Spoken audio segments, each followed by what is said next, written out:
Aujourd'hui, je voudrais vous parler des motivations pour lesquelles vous désirez vous marier. Le principe d'aujourd'hui, c'est vos motivations pour le mariage définissent le type de mariage que vous vivrez.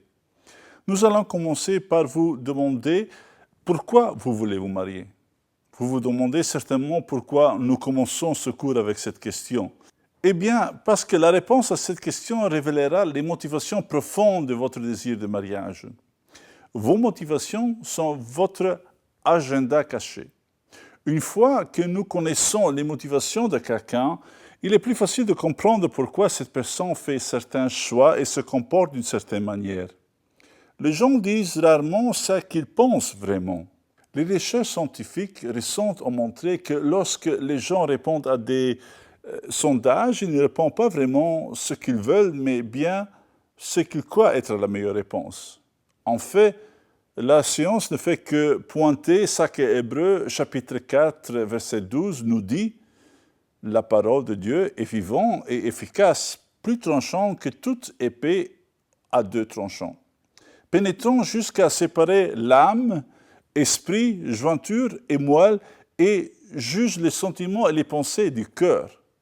Ce que nous ne disons pas révèle qui nous sommes vraiment. » Si les gens peuvent séparer ce qu'ils disent de ce qu'ils pensent, alors vous comprenez vite que les gens peuvent cacher leur véritable motivation face à leur désir de mariage.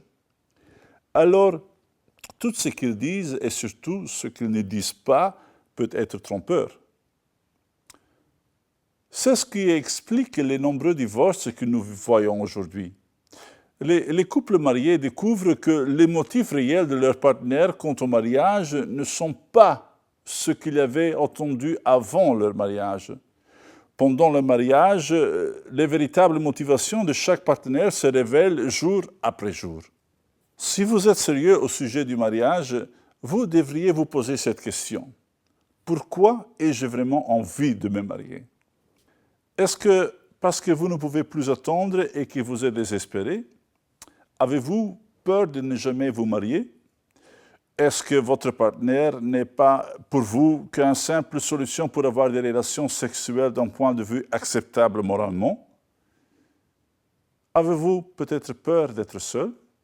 Ou alors voyez-vous votre partenaire comme une promesse de Dieu et l'accomplissement de cette promesse dans votre vie? Il y a plusieurs raisons pour lesquelles les célibataires désirent se marier. Et dans ce cours, nous ne cherchons pas à savoir si une raison est meilleure qu'une autre. Nous allons vous donner quelques pistes sur la façon dont vous pouvez évaluer et comprendre si vos motivations sont justifiées ou non. Fondamentalement, on peut souligner deux motivations pour se marier. L'une est égocentrique et l'autre est centrée sur Dieu. Si vos motivations sont égoïstes, alors votre partenaire devient votre sujet. Vous satisfaire devient votre seul objectif et l'autre ne devient plus que le moyen pour atteindre ses plaisirs.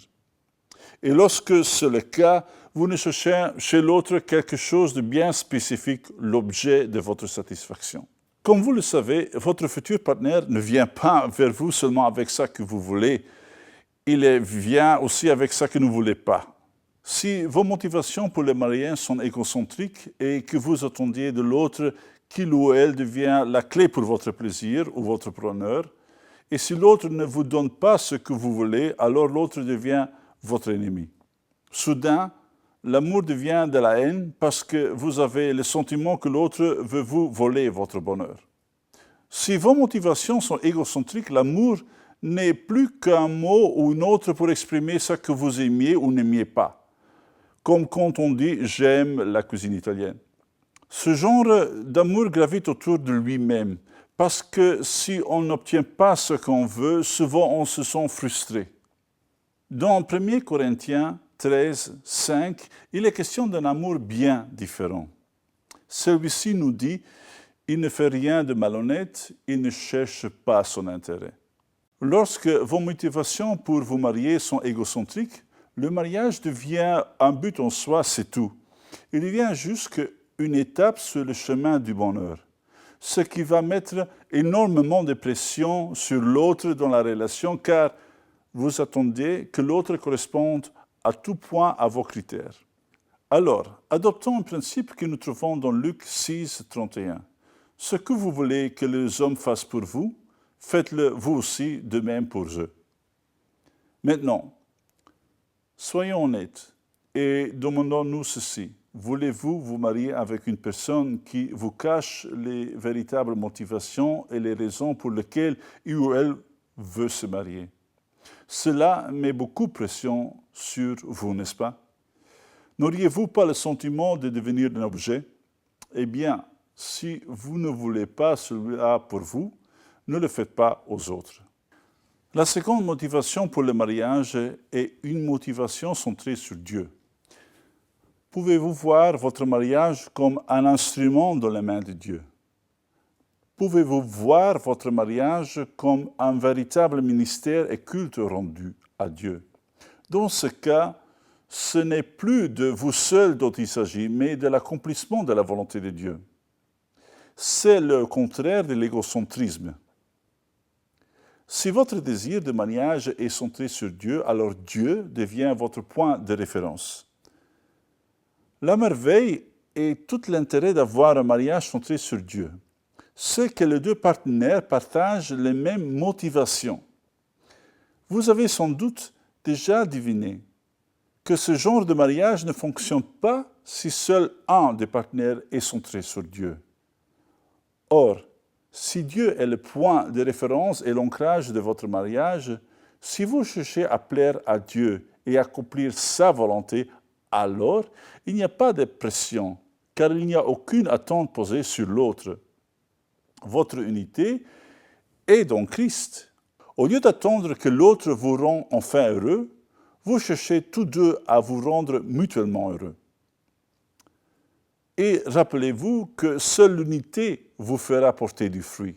Cette motivation lève toute attente envers l'autre. À partir de là, vous ne cherchez plus seulement qu'à plaire à Dieu, et ensuite vous plaire l'un à l'autre. Il y a une bénédiction si grande, si belle à plaire à Dieu, car Dieu bénit en retour. Aimer votre partenaire peut devenir un acte d'adoration. Matthieu 25, 40 nous enseigne que tout le bien que nous faisons à nos frères et sœurs en Jésus, sachant que votre partenaire de vie est le frère ou la sœur en Christ le plus proche que vous n'auriez jamais. Ce bien-là, c'est à Dieu que vous le faites. Si votre motivation pour se marier est de plaire à Dieu et de faire ce mariage un ministère saint, alors s'aimer n'est pas seulement une partie du corps et de l'âme, mais bien aussi une partie de l'esprit. Le mariage est alors une libération. Il n'y aura pas de conflit entre Dieu et votre partenaire, car vous ne serez pas capable d'aimer Dieu et d'haïr votre partenaire tout à la fois. Parce que si vous détestez votre partenaire, c'est Dieu que vous haïssez, en brisant l'alliance faite avec votre partenaire et avec Dieu. Alors oui, posez-vous cette question. Pourquoi vous voulez vous marier? Et dites-le clairement à votre futur partenaire. Si vous cachez vos motivations, elles deviendront une part d'ombre qui pourrait endommager, voire détruire votre mariage. Que vos motivations soient de bénir votre partenaire dans le mariage et ainsi bénir Dieu.